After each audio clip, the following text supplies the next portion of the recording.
All right, Big Man, today is Thursday. It is March 16th. Welcome to the Dog Walk, presented by Barstool Sports.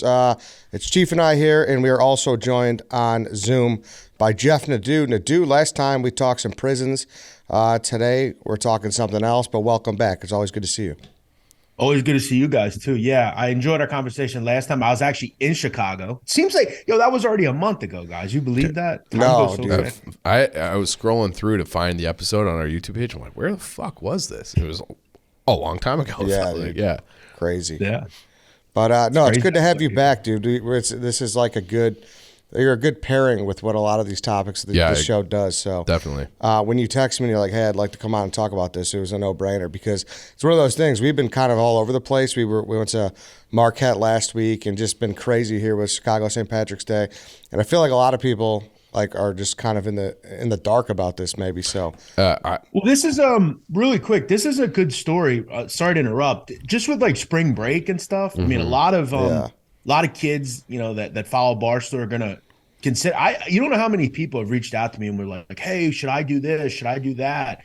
This is a very hot button issue, and you know what's crazy, guys? Since this incident happened in Matamoros and on the border, American tourism is down 60%. whoa. So this has quickly moved the needle, and a lot of people are not going into Mexico now. Hey, let's take a quick break here because we got to talk about a new advertiser, Chief. We're excited about it. We Factor are. Nutrition. I need it. It's called Factor. I like it. Okay. Factor. Power up for springtime with Factor, America's #1 ready-to-eat meal kit. Get nutritious, chef-prepared meals delivered straight to your door, leaving you time and energy to tackle everything on your to-do list. With Factor, skip the trip to the grocery store, skip the chopping, prepping, and cleaning up too. Factor's fresh, never frozen meals are ready in just 2 minutes, so all you have to do is heat and enjoy. Factor's delicious flavor-packed meals to help you live life to the fullest, okay? You could choose the keto, the vegan plus veggie, the calorie smart, and the protein plus options on the menu each week with 34 chef-prepared, dietitian-approved weekly options. There's something for everyone to try, okay?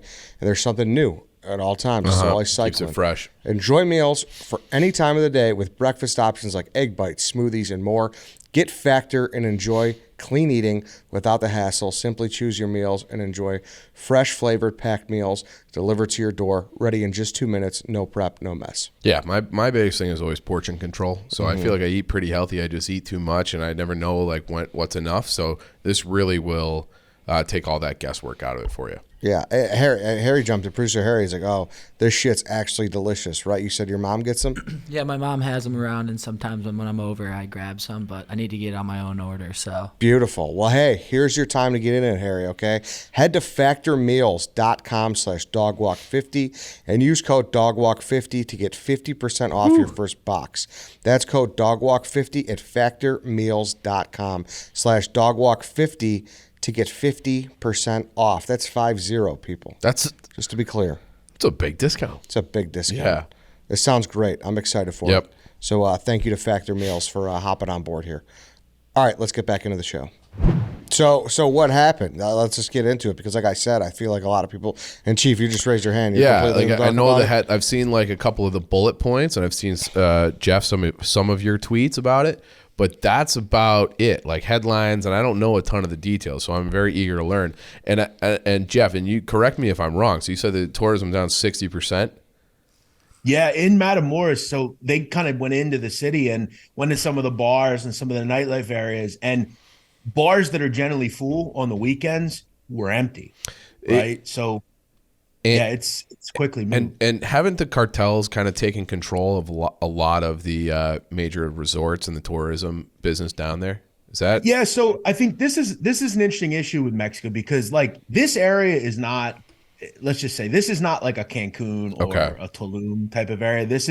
These are all border crossings, and these are incredibly lucrative to drug cartels because border crossings are huge money. And this corridor on the Texas border is probably one of the more profitable areas in Mexico. So these cartels have been fighting over this territory for decades. And when we hear the word cartel, right, I always hear people mention cartels, and they always just kind of call it as like this mythical group that's all one, right? And that's not how it works. There are so many different cartels in Mexico, and the ones you guys know about is like Sinaloa, Cartel Jalisco. They're the big ones. But this group, the Gulf Cartel, are incredibly powerful because they're running literally the most profitable drug corridors in Mexico. So they run those border crossings in those border towns. So what I want to first kind of get into is the fact that a lot of Americans are going into Mexico to get cosmetic surgeries, treatments, medication, because in those areas it's way cheaper. So, like, let's say a tummy tuck, which is what one of the individuals was looking to do in this incident. In the United States, it's tens of thousands of dollars, let's say 10, 15 grand. In Mexico, she can get it done for 3 or 4. So people are willing to do what they would call medical tourism in Mexico. And what they're not realizing is they're making incredibly tone deaf decisions, because when you go into these locations, you're going into some of the most dangerous places in the world. Now, if you're someone that lives on the border and you do it every day, well, that's fine. But these are people that really have no idea what they're going into. And they just think, oh, I'll be fine. Not going to happen to me. And these 4 got a major wake up call. So let's get into it. What exactly happened to these 4 tourists? So what they did is they're all from South Carolina. The one female in this group of 4, she wanted to go down there to get a medical procedure through Instagram. Supposedly she had found a doctor she had liked. She got 3 of her friends to go along with her, these 3 guys. They rent this van. They drive to Brownsville, Texas, right on the border. It's actually 2 weeks ago. They go into Matamoros the next day. They make a wrong turn on the way to this medical place. Now, it's important to understand when you go into Matamoros, okay, every crossing, most of the major streets have checkpoints on them. It's not like America where you can just go in any neighborhood you want. If you go into a neighborhood, the group that runs Matamoros, they're called the Scorpion Group. They're a faction of the Gulf Cartel. They started as a armed wing of the Gulf Cartel's leadership. The leadership in the Gulf Cartel had so many people coming after them that they created these armed wings. And the Scorpions were out of Matamoros. They protected the leadership of the Gulf Cartel back in the day. This guy, Tony Tormenta was his name. He was this big leader. He was the brother of the boss of the Gulf Cartel, and he creates the Scorpions. And since then, they have run Matamoros, them in this group called Los Ciclones. And they run everything. They limit crime. They set examples of people that try to commit crime. And it's to the point of, guys, there is no street level crime in Matamoros. They run this area and they make sure nobody is doing anything. So if you're caught muling drugs, selling drugs, and it's not part of the Gulf Cartel, they're going to make an example out of you. And what they've been running into recently is Haitian migrants coming into Matamoros and trying to infringe on their territory. And they've actually talked about that in certain interrogations they've had. They've talked about how they're sick and tired of these people coming in and trying to rob people and cause chaos. So these 4 go in. From what I understand, they were absolutely confused for Haitian migrants. They blew through a checkpoint. They began being followed. And as I've said, the Gulf Cartel generally, if they see something wrong, they shoot first, ask questions later. They shoot upon this vehicle, hit multiple people inside the car. That group crashes. They then kidnap all 4 people. Now, when they kidnap these 4, I believe 2 were already dead. And you see them on the video. They look non-responsive. And I think when they got upon the car, they realized very quickly they made a very crucial mistake, because these are not Haitian migrants. These were Americans, and they opened up a can of worms they didn't want to open up. And then from there, it kind of stems, or weren't these guys punished, or what? Where does the story go from there? Well, yeah. They kidnap the 4, they take them in a truck, and they move them around different locations, because generally when a cartel commits a murder of some sort, they don't really, they'll leave bodies sometimes, but a lot of the time they're going to pick the bodies up and they're going to decide what ultimately is done with them. They move these people around. Now, remember, there were 2 people killed, 1 badly injured, and then the female was unharmed. And they were missing for a period of hours. Several days later, I threw out a photo that I had gotten through somebody that they were located in a stash house outside of Matamoros, and they were with one guy who was watching over them, and that individual was arrested. Ultimately, the Gulf Cartel had a major problem, because what started happening is Americans are kidnapped. The embassies start getting on the phone. This gets to the president. This was a huge news story. When something involves Americans, weirdly enough, they're always going to bring it up and make it a big story. What wildly happened last Friday was I had gotten on Twitter very early, and I checked some of the groupings in Mexico that I get some good information from. And I had noticed that a reporter in Matamoros said that a group of 5 Gulf Cartel members were handcuffed next to a truck, and there was a letter on a truck from this Scorpion group, essentially saying, these are the 5 guys that did this, punish them. We're sorry this happened. This is a major mistake, and they are the idiots that did this. And if you read the letter, it just essentially apologizes to the U.S. for hurting these people. They made a bad mistake, and those 5 people were the scapegoats. Now, we have no idea if they're the actual individuals that did this whole thing in shooting the vehicle. They're scapegoats. The Gulf Cartel realizes they need to do something about this, and this was a bad mistake. But it was weird because that's not normally something they do. But the letter was funny because it's a cartel essentially apologizing to the United States. They don't want the U.S. moseying around Matamoros. It was a big problem. Yeah, the quote was, sorry, our ill-disciplined cartel members kidnapped and killed U.S. tourists. Sorry, our bad. Yeah, and again, I think for them, this is something we have to remember, that they want to conduct business as usual. And these groups already have enough problems, these cartels, especially this group, the Scorpion group. We have to remember, not only are they battling other groups, because there are like 3 or 4 other groups that are trying to infringe on Matamoros, but they have to battle the police. This state in Mexico, Tamaulipas, it's called, is extremely important to cartels, particularly the Gulf Cartel. And the Gulf Cartel has different factions that are battling each other. There's a lot of infighting. They're battling with an offshoot group, Los Zetas, this like fringed upon group that used to be a part of the Gulf Cartel that's like really severed. So it's super confusing, but they don't want the U.S. moseying around. And what this is also starting to do is you're starting to see the Republicans and different politicians pop up and say, these are problems we need to address now. And, that's calling for Biden to do more with cartels, and we have to wipe them off the face of the planet, which will never happen. That's never going to happen. But yeah, it set off a lot of things. Well, then what is the answer here? Because it seems like Mexico the perception is that it's like a lawless country, and the only laws are enforced are by the various cartels. So they're the only ones keeping order, but they're also the root cause of a lot of the disorder. What's so interesting about like this group, the Scorpion group, if you look at their history, they were created, and most of the armed wings that these groups have, so whether it's Los Zetas or the Sinaloas they have armed wings. Most of them are made up. Like the Scorpion group is essentially made up of former police that left the police officer trade, and they became sicarios and hitmen. They're all corrupt. Notice the police in that video that we saw that was out there. There were no police. Like no one infringed upon it and said, hey, don't do this.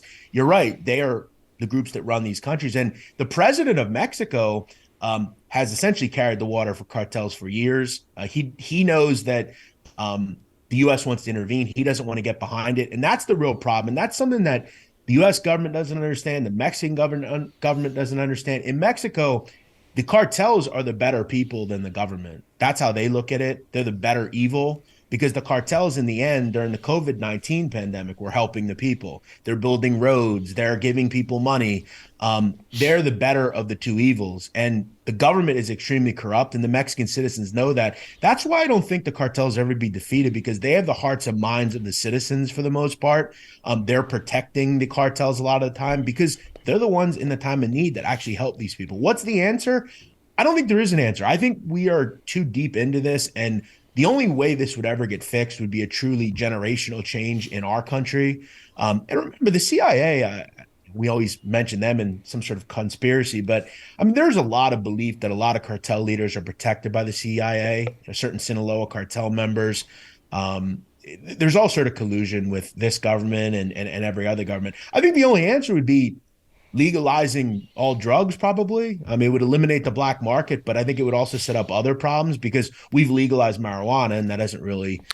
Well, and one thing I've heard, and I don't know, you'd probably be a better person to ask, that part of the reason why the cartels switched to heroin and fentanyl was because they were feeling losses because of marijuana got legalized in Colorado, Illinois, all these others. This wave of legalization ate into their profits, so they switched the products and started pushing these more potent, more deadly drugs on the American people. I think the thing is, one of the reasons accurate? I think that, yeah, I think initially one of the reasons that cartels got into like other drugs is because like in the 80s, cocaine was so easy to traffic, right? You get it from Colombia. You don't have to produce anything. You just get it for $1 and sell for $2. It's very simple.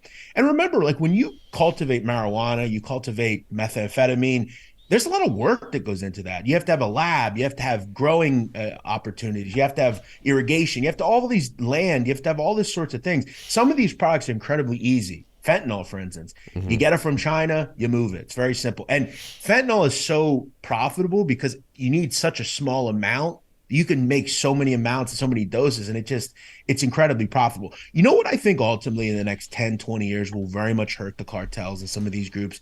Greed. Okay.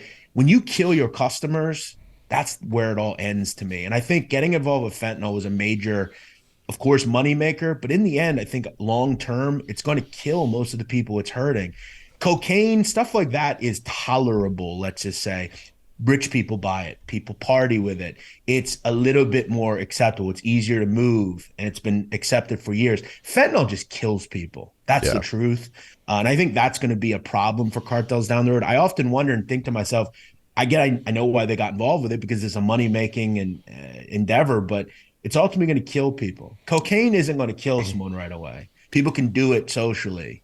I'm not saying it's acceptable, but it's a lot more acceptable than fentanyl. And I think these cartels just bit off more than they can chew. And I think eventually fentanyl is going to kill all the customer base. Yeah, but you think at some point they're going to adapt here, right? Like, isn't that kind of what the Italian mob did? Like now they don't do what they used to do for sure. They're not ripping off box trucks every fucking, chance they get. Absolutely. You have to adapt to everything. But don't they only avocados or no? Am I wrong? Yeah, they're big into avocados now. Well, that's something I'm going to start talking about a lot more. That's another thing that cartels are extremely adapted because at one point, guys, they were totally drug traffickers. That's it. They were moving cocaine and heroin and weed and all that stuff. But now you look at so much of the way they make money. So for instance, this group here, Scorpion Group, they run extortion. Okay, they extort every business in the area. They're smuggling. I mean, smuggling is a huge moneymaker for these groups. You're talking especially people? Yes, people smuggling. Yeah. So creating connections in like southern border states, like in Mexico, Chiapas, places like that have a way into Guatemala, Honduras, El Salvador. You can get 10,000 a person, every person. That's huge money. You also look at some of the other ways they make money now. You mentioned avocados. In Michoacan, which is a state of Mexico, they produce the most avocados in the world. So these cartels are going to these or to these avocado orchards, and they're telling these farmers, give up your business or we're going to kill you. Pretty simple. We want in on this. You look at oil, gas. They're going into government-run gas companies and siphoning off gas and selling it on the black market. That's huge in central Mexico. So they're adapting completely. They're doing all sorts of things they didn't normally do, and all this is big money. Yeah, it is. It feels like you're saying that they're going to kill their customer base, but it's like it's almost like the old Godfather. It's like they got avocados and tortas, they might as well just turn legitimate.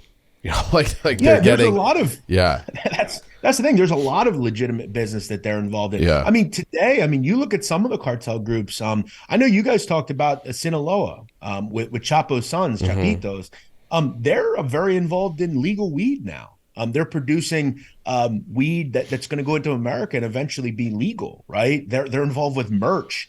They're making money off of their name. And I think the thing about the cartels that's most important is propaganda. Okay, they're putting stuff out that is scaring people, but it's also, I think, showing their power as well.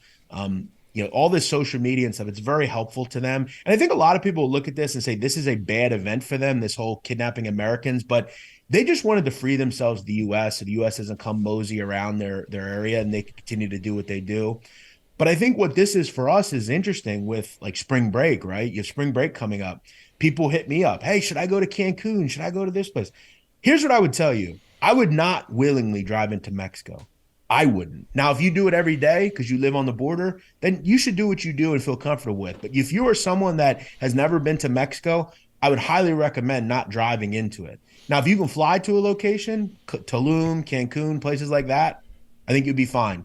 As long as you don't act like a complete ignoramus, you'll be completely fine. Those areas, I think, as you guys said, are heavy tourist areas.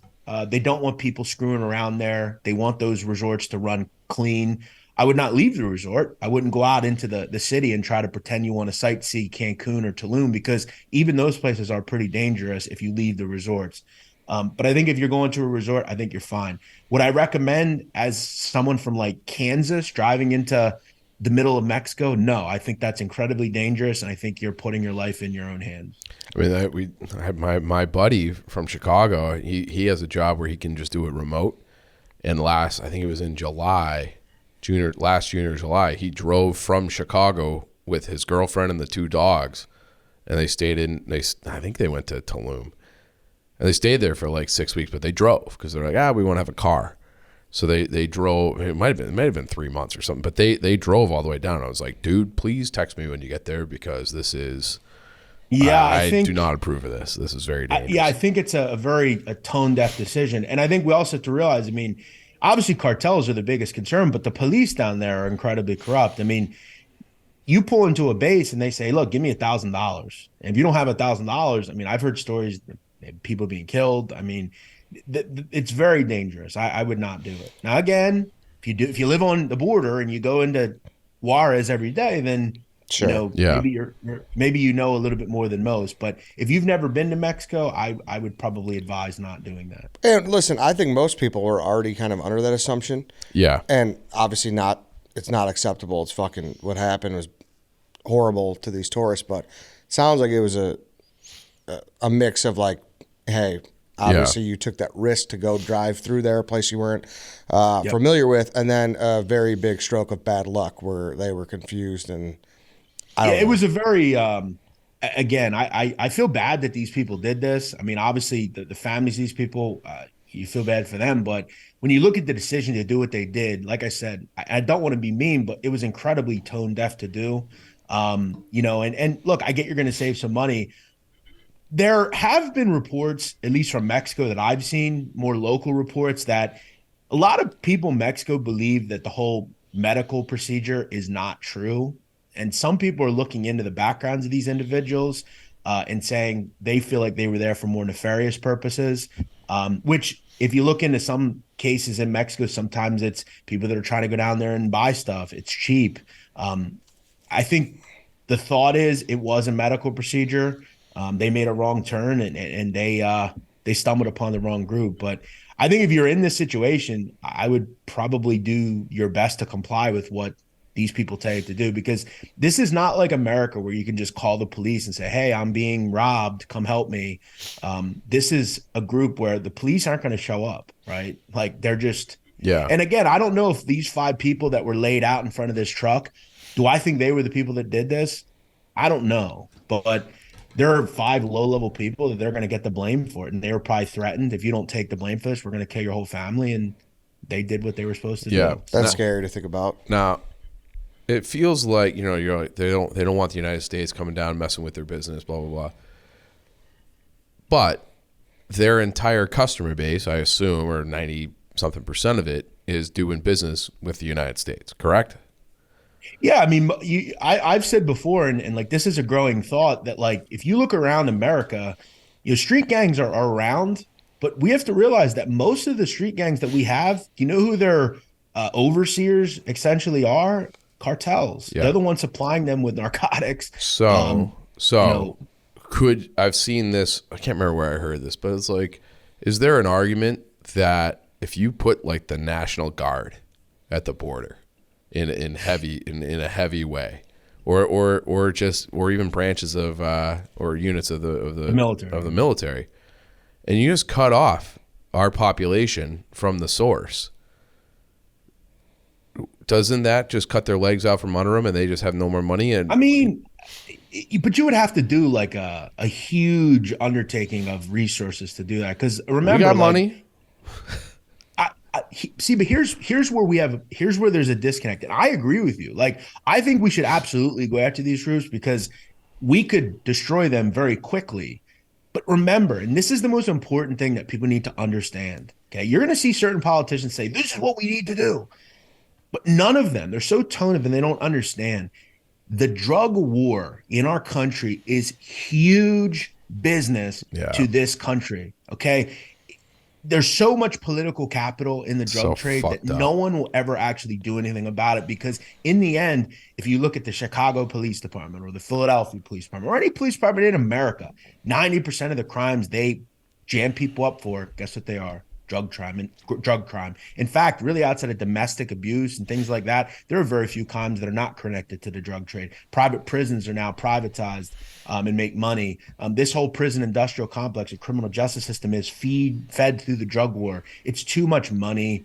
And the people that actually can make decisions to change this stuff don't care. We're on our own with all this. And yeah, they could do it, but you would also need Mexico to comply. They don't want to comply. They make a lot of money off this too. Kind of feels like that pendulum's swinging a little bit, right? I mean, don't get me wrong, that's by far and away the number one thing. But if you talk to people, what are they most concerned with? And it's armed robberies, burglaries, shit like that. Like, it's not like they're not going to have anything to do. If they could start focusing, cracking down on more shit like that. Feel like that. Yeah. I could be wrong, but that's kind of my takeaway. Yeah. I just, I think if you get the right, like, for instance, if and I don't know because I'm not a geopolitical guy or whatever, but look, if Donald Trump is elected again, I think you could see a possibility where we could do that. The problem is, you're not going to just invade a sovereign country and start dropping drone strikes on Mexico. But I wasn't saying invade. I wouldn't. But I was saying, I'm not even suggesting this. It's just an idea that I've heard, and I wanted your opinion on it. That if you everybody kind of knows the routes, right? That they move things through in the channels for the most part. If you're just like, hey, well, now we got 15,000 people. We got 15,000 U.S. military personnel lining the border. It's not a wall, but it's like it's a wall of people. And it's a great idea. Obviously, I think it would also cut down considerably on the other problems at the border we have right now, which is people coming in unintended. But yeah, it's an idea, but these cartels are always figuring out other ways to get drugs into America, right? So it's not just people walking through it; it's air traffic, it's through boats. They'll find a way. Yeah, I mean, we've tried to put a border up, we've tried to do that, and again, like that would cost a lot of money, and we're not really willing to spend that money because in the end, I think the powers that be that could actually change this just don't care that much about it, and. Close our bases in Germany and all these other places and put them in fucking Brownsville and see if that makes a difference. I agree. And I think anyone that listens to this believes we need to do something because not only are people just coming in and listen, I don't care where you are on the political base. You have to realize that it's not a real smart idea to just let anyone come in and we don't know who they are. I think that's important from a national security standpoint and anything we think about. But well, I was just talking more about the drugs because it's like if you like you said, like you're killing your customer base. We have all these people that are dying. We have this opioid crisis, and it's coming from south of the border. So if you want to protect Americans in a literal sense, well then cut off the supply, and that's how you would save more. Well, you could save more American lives by putting people on the Texas border. It sounds like than you would if you had them at Ramstein Air Force Base over in Germany.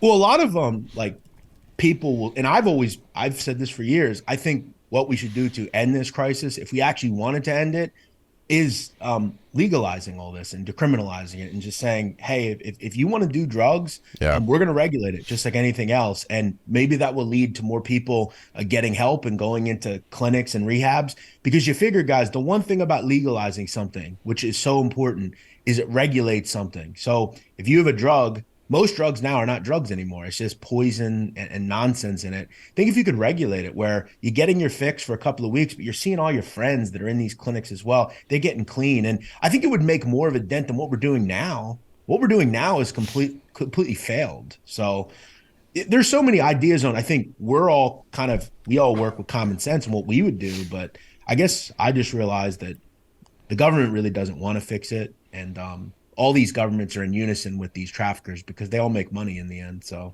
yeah, it's definitely eye-opening. And what's crazy, guys, is people go missing every day in Mexico, and we haven't talked one iota about it. That's a good point. it's sad. And I'm glad that it's being a point of contention now. People are bringing it up. But it'll just be another news story that moves on just like everything else. Yeah. Well, thanks, Jeff. Appreciate you hopping on. And Yeah. it's always good to have you, even though it's always the most depressing topics when we have you. Yep. at this Yeah, point. I do. Listen, my life is filled with depravity and morbidity. That's all I talk about, really. Yeah. But hey, Yeah. these And are college all, guys, basketball. that's coming up. But Yep. these are all real stories, guys, that are going on in the world, and Yeah. we don't really hear about them. So Yeah. hopefully it changes. But thanks for having me as always. No, thanks, course. Jeff. And then what? So the sit down on YouTube. Yeah, I got a episode out now. I actually kind of combined my loves for college basketball and the mob, and I did a show this week on the BC point shaving scandal, which I know ESPN did the 30 for 30, but I think that's a story that's really interesting, and I wanted to kind of connect it to basketball. So Yep. I talked about Henry Hill, I talked about all that, and a story very much blown out of proportion. I think if it wasn't involving the Goodfellas crew, we probably never would have heard about it, but a pretty interesting story nonetheless. Yeah, For sure. big time. And then where's your hoop stuff? Where can people find that? Just doing everything on the Barstool Sports YouTube channel. I have a show called Big Man on Basketball. Just trying to find my way in the world. There's so many people at this company that do college basketball. So It's a I just lot. try to find my way. It's probably more people cover college basketball than any other sport. Yeah. Feels like it. There's about 60 people at the company. that do that. Yeah. It's a lot. All right, then. Thank you, Jeff. Thank you, Chief. Thank you, everybody, for listening. Thank you for watching. Go check out the sit down and Big Man on Basketball. And yeah, that's it for today. That's it for this week. We will catch you guys on Monday.